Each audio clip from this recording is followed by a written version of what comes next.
আসসালামু আলাইকুম। কেমন আছেন আপনারা? এই যে দেখতে পাচ্ছেন, এটাকে বলে জ্যান্টিং। জ্যান্টিং একটি পিতলের তৈরি বস্তু।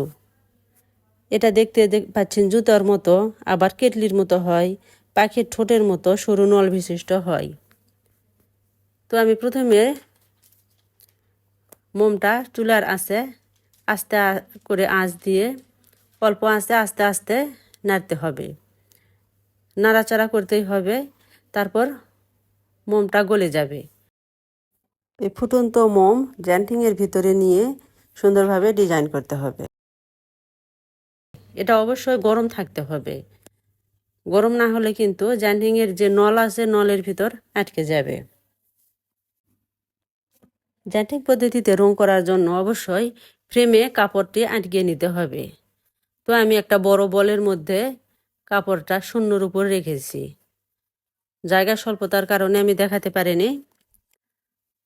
তো যেমন হ্যান্ড পেইন্ট করার সময় ফ্রেমে আটকে নিতে হয়, জ্যান্টিং করার সময়ও এরকম ফ্রেমে আটকে নিতে হবে। আমার কার্ভ লাইন খুবই পছন্দ, তাই আমি কার্ভ লাইন দিয়ে ডিজাইন করেছি। আপনি আপনার ইচ্ছা মতো ডিজাইন করে নিতে পারেন, আবার প্রথমে ড্রয়িং করেও নিতে পারেন। তো আমার এটা ডিজাইন করা হয়ে গেছে। এখন আমি অন্যান্য আরও যে কাপড় ড্রয়িং করব তার সাথে এটা দিয়ে দিব, তাই আলাদা করে রঙের পরিমাণটা বোঝানো যাচ্ছে না। তো যেই অংশে মোম লাগেনি, মানে ডিজাইন করা হয়নি, সেই অংশ আমি পলিথিন দিয়ে পেঁচিয়ে রেখেছি যাতে সেখানে রং না লেগে যায়। তো আমি রং করছি, আস্তে আস্তে নাড়াচাড়া করতে হবে যেন মোম উঠে না যায়। তো আমার রং করা হয়ে গেছে। এটা আমি 24 ঘন্টা রেখে দিব। 24 ঘন্টা রাখলেও হবে, অথবা যদি খুব জরুরি হয় 1-2 ঘন্টা রাখলেও হবে। তো তারপর আমি ফুটন্ত গরম পানির মধ্যে এক মোট পরিমাণ, বা এর চেয়ে বেশি হলেও হবে, কম হলেও হবে, আমি যে হুইট পাউডার আছে সেই হুইট পাউডার দিয়েছি। হুইট পাউডার দেওয়াতে মোমটা উঠে যাবে তাড়াতাড়ি। ফুটন্ত গরম পানিতে আমি এটা দিয়ে নাড়াচাড়া করলাম। তারপর এটা পরীক্ষা করে দেখব যে মোম আছে কি না।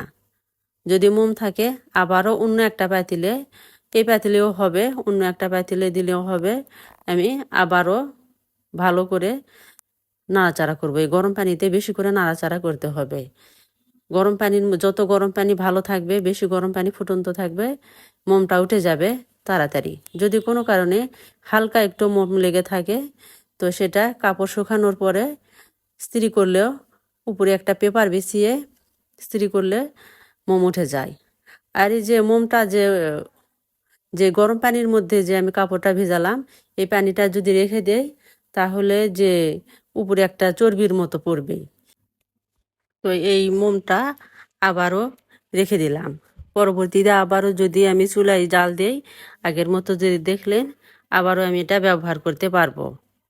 আমার ভিডিও কেমন লাগলো, যদি ভালো লেগে থাকে অবশ্যই কমেন্টের মাধ্যমে জানাবেন এবং শেয়ার করে দেবেন, বেশি বেশি শেয়ার করে দেবেন।